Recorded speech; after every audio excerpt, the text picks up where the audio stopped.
Ջեֆրի Էփշտեյն, մարդ, որ նույնիսկ իր մահից հետո խառնեց աշխարհը, մարդ, որ նախընտրում էր շփվել միայն նրանց հետ, ովքեր ունեն $1 միլիարդ։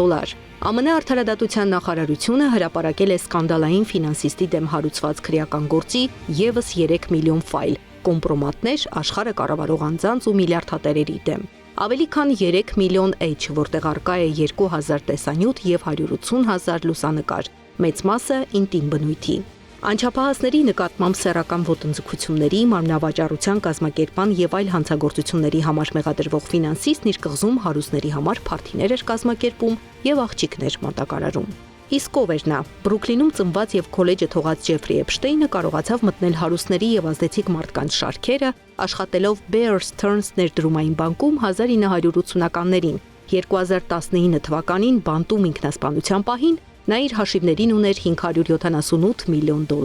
թանկարժեք անշարժ գույք, Կարիբյան ավազանում 2 մասնավոր կղզի եւ գրեթե $380 միլիոն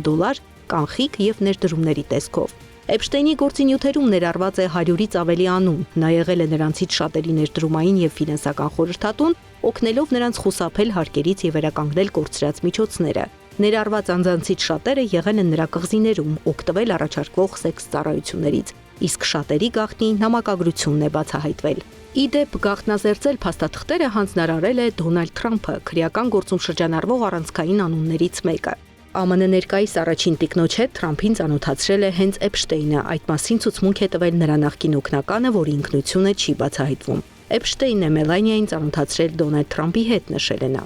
Թեև դեպի կղզի թռիչքների տվյալները ցույց են տվել, որ Թրամփը 1993-ից 96 թվականներին առնվազն 8 անգամ եղել է Էփշտեյնի ինքնաթիռի ուղևոր, նա կտրականապես հերքում է։ Ես երբեք չեմ եղել Էփշտեյնի կղզում, նույնիսկ դրա մոտակայքում, եւ մինչեւ այսօրվա կեղծ եւ զրպարտչական հայտարարությունը երբեք չեմ մեղադրվել այնտեղ գտնվելու համար, նույնիսկ կեղծ լրատվամիջոցների կողմից։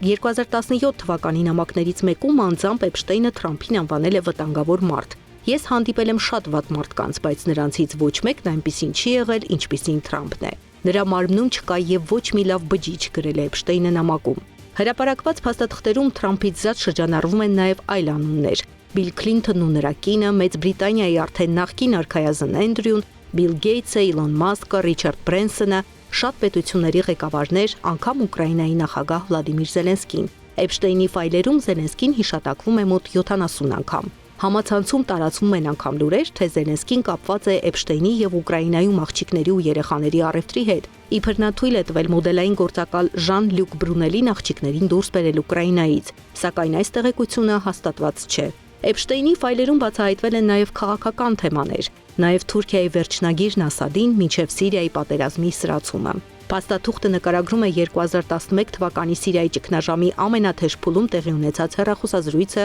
Թուրքիայի այն ժամանակվա արտգործնախարար Ահմեդ Դավութօղլուի եւ ՄԱԿ-ի այն ժամանակվա գլխավոր քարտուղար Բան Կի Մունի միջև։ Համաձայն փաստաթղթերի Դավութօղլուն Ասադին ներկայացրել է 2 սցենար. անհապաղ եւ հստակ ժամկետներով քաղաքական բարեփոխումների ճանապարհային քարտեզ կամ շարունակել ուժային ճնշման գիծը, ինչը կհանգեցնի միջազգային մեկուսացման, ինչպես ժամանակին մեկուսացվել են Սադամ Հուսեյնն ու Մուամմար Քադաֆին։ Այս փաստաթղթերի պատճառով անգամ իր թագավորական տիտղոսներից է զրկվել Մեծ Բրիտանիայի թագավոր Չարլզի եղբայրը, Էնդրյու Մաունթբաթեն Վինդզորը։ Նա ստիպված է եղել գիշերով տեղափոխվել իր շքեղ առանձնատնից։ Հեռանալը նրա համար այնքան նվաստացուցիչ էր, որ նա որոշեց դա անել գիշերը, գրում է Դսանը։ Թե որտեղից էր այս նամակները հայտնվել ֆինանսիստի մոտ, մնում է գաղտնի։ Հստակ է մի բան, սպասվում է կոմպրոմատների նոր արտահոսք։ Զարա Սարգսյան, Նոնա Գևորգյան, ABC Media։